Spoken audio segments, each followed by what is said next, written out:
Hey there guys, CrossFlux here and welcome back to Let's Play Pokemon Mystery Dungeon. In the last episode, we reached Ninetales and heard her side of the story, and she determined that we were not the human from that legend. So we were able to return to Pokémon Square with our names cleared. In today's episode, we'll be getting right back to doing rescue missions. Almost like nothing ever happened. But it's kind of nice to be back to doing our regular missions after such a long event, such as the whole Fugitive arc. It's one of my favorite arcs of the game, but it does drag on a little too long in my opinion. Let's see, so time to check the mail. And it seems we have a letter from Pelipper himself. Yo amigo, it's awesome you're back. I'll be delivering mail to you again. I've been looking forward to this with my bill outstretched. I'll deliver tons of mail, so you'd better be ready, amigo. The wandering postal carrier, Pelipper, aka the true hero of this story. Now, go ahead and store that. And I would clear out my mailbox, but I already have a bunch of jobs laid out. Mostly old stuff, so it's not going to be that difficult. But let's actually check in on some of our old teammates, specifically Tesla. We haven't seen him in forever. So I think I'm going to put him on the team to kind of raise his level a little bit, because besides doing off-screen rescue missions, I'm also going to be tackling the Makuhita Dojo. I'm going to try and do 3 or 4 of those in today's episode if I can, just because I feel I've been a little behind on those. So definitely want to get all of those shown as best I can. Now, once you get back from being a fugitive, you'll want to make sure you take close attention to the bulletin board, because occasionally you'll find rescue missions that actually reward you with specific friend areas that you can't buy otherwise. And that's actually important for some story missions. So, I'm not seeing any right now, but some will definitely come up in the near future. So in order to progress the story, you're going to have to do at least 3 rescue jobs. I'm definitely going to be able to meet that requisite, but before I do some of those jobs, I say we go ahead and talk to some of the townsfolk and see what they have to say about all this weird stuff that's been happening lately. I regret this. How some old folklore I told could cause such an uproar. I got carried away and recounted that tale. I should have left well enough alone. Wishcash, it's not your fault people took things too far. I'm so glad Skipper isn't under suspicion anymore. I just knew Skipper couldn't be evil. I hope you keep doing good with your rescue work. Good old youngsters. They always knew we were right, that we were always in the right. Oh, no. I thought you were completely guilty. I'm sorry you had to go through such a miserable time.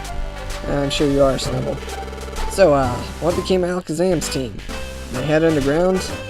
Groudon, the mythical Pokemon. It is rather worrying, but I suppose it is Alakazam's team.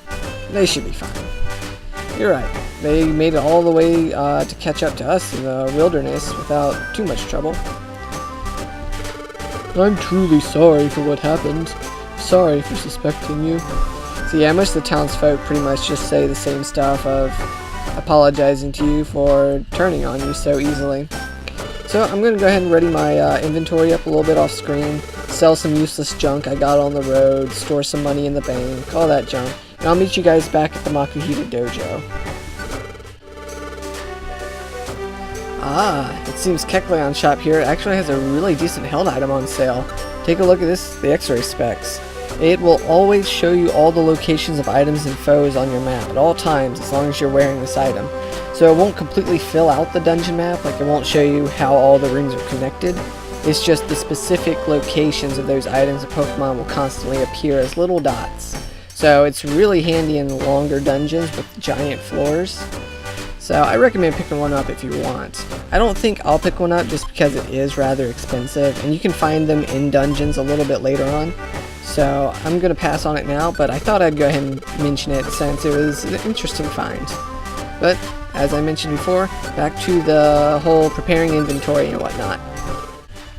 Alright guys, all preparations have been done. Now, since we've returned from our lives as fugitives, all of the base type coverage mazes have been unlocked from the dojo here. So I think I have time for about 4 mazes maybe, if I do really well. So I'm just going to go straight down from the top, starting with mazes that I haven't done before. So we'll begin with the normal maze. So go ahead and let the speed up commence.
Alright, so the normal maze itself, in terms of boss fights, actually isn't that bad. It's mostly the stage itself. As you saw, those Raticates can actually be pretty nasty.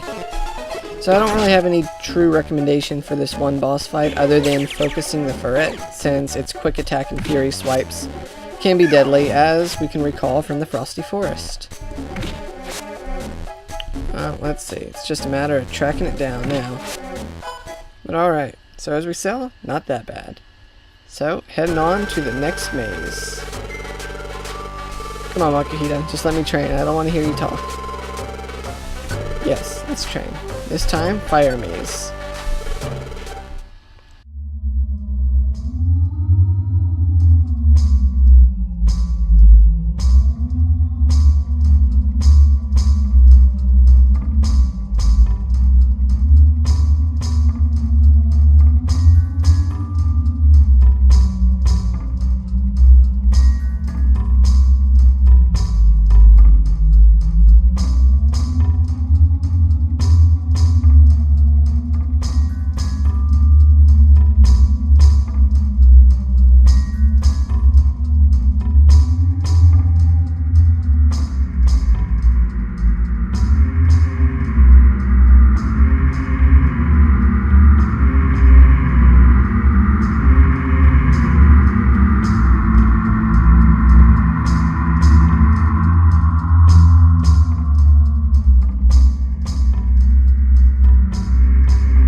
Alright, as you guys saw here, perhaps Tesla wasn't the greatest choice for team member for the fire maze, since even though he can walk on those lava tiles, he gets burned in the process. So, for the boss fight of this maze itself, the Ponyta is actually surprisingly strong at, I think it's level 30. But it doesn't have too much HP for its level, so as long as you at least bring it down to half health, you don't have to worry about it for the fight.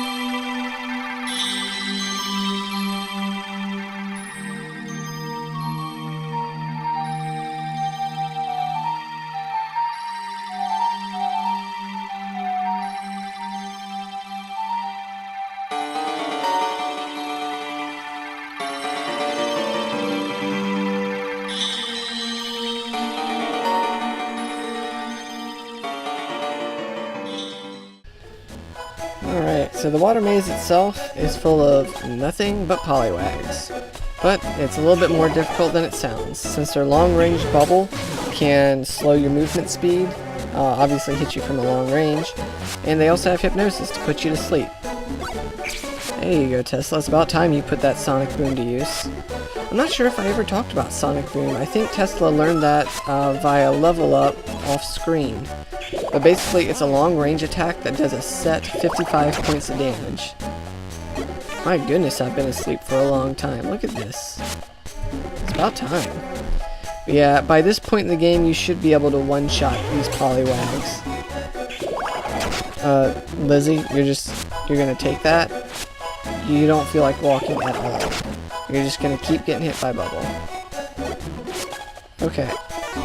I'll just let you do that then. Finally. Alright guys, I think I'll fit one more mission in here. I believe it was the ice maze. I think that's what's next on the list anyways. Correct I was. Alright, let's do it.